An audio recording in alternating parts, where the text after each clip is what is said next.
is Dr. Charita and welcome back to my channel MBH Capsule Talks. So this has been a while that I have not uploaded new videos here, but from now onwards I am planning to post videos continuously.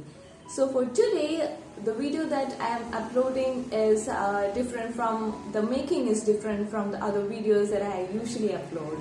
So hope you like it and let's go to the video. So today we are briefly going through the case control study. The case control study is used mainly to determine whether an outcome is associated with an exposure. It is always retrospective. It starts with an outcome, then tracing back to find whether there was an exposure. For say, a person with lung cancer may have the habit of tobacco smoking. So it's always from the disease to the exposure. Coming to the advantages of the case control study. It is inexpensive because we can investigate people already having disease. It's short term. We do not have to spend so much time as we are conducting a cohort study because the outcome has already happened and then we are looking into the exposure that they had. It's powerful even with a small sample size. It's good for rare diseases. The main disadvantage of case control study is that only one disease can be studied at a time.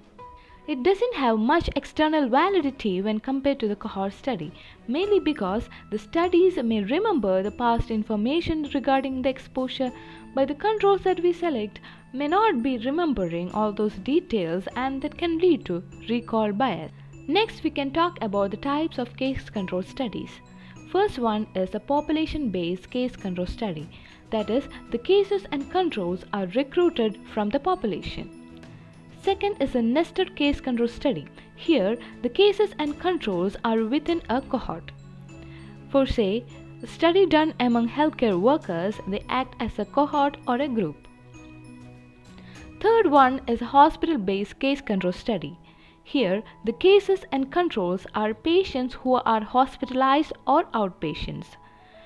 So now let's see the steps to conduct a case control study. First is the identification of cases and controls. So, cases should be identified from patients with a particular disease that you want to study, and controls should be recruited from appropriate sources or similar settings. In this stage, we will have to set the inclusion and exclusion criteria for recruitment. Next is to measure the exposure. So we need to collect the past history regarding the exposure using interviews or medical records, etc. Talking about matching, controls and cases are selected with similarities in variables for say belonging to the same age categories or working areas, gender, etc.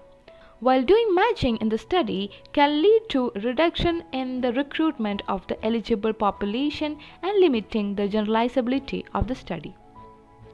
Coming to analysis of the case control study, to find the association of the disease with exposure, we are calculating odds ratio.